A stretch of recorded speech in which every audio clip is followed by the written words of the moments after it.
Hey guys, so I've got a very nice year 2000 Millennium coin on the end of this 50 cent roll. So I actually wanted to try and just capture this on video, just in case it's a very nice incused. So we will just quickly grab that one out. And it is, look at that, that's an incused, and it's a very nice incused.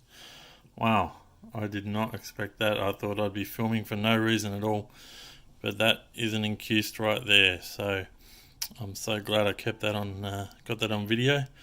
I have no intention of doing anything else today, but I just thought, oh, that's a very nice looking one, and sure enough, it's an incused. So I don't have anything prepared because I wasn't actually expecting to find one.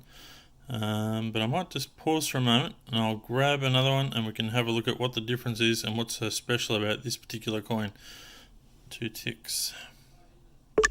Alright guys, let's have a look at the difference. So this is the non-incused one on the right and the incused one on the left. So we can see there the difference in the Union Jack is what we need to have a look at, and you can see there that the Union Jack is filled in on the right, and then on the left it's like it's dug out, so that's what is referred to as incused. Now there's something else that we need to look at on this coin as well. The star, the big star, is actually even a little bit different as well on this particular variety. The big star underneath the Union Jack.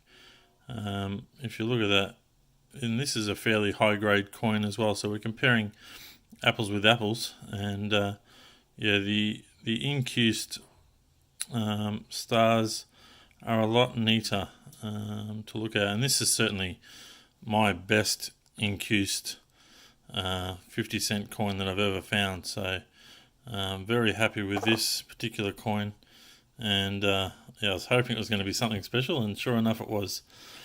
Alright guys, hope you've, this is just a quick little video, just a bit of a show off video really, but anyway, hope you've enjoyed it, and I hope you've been able to learn something. Alright guys, thanks for watching.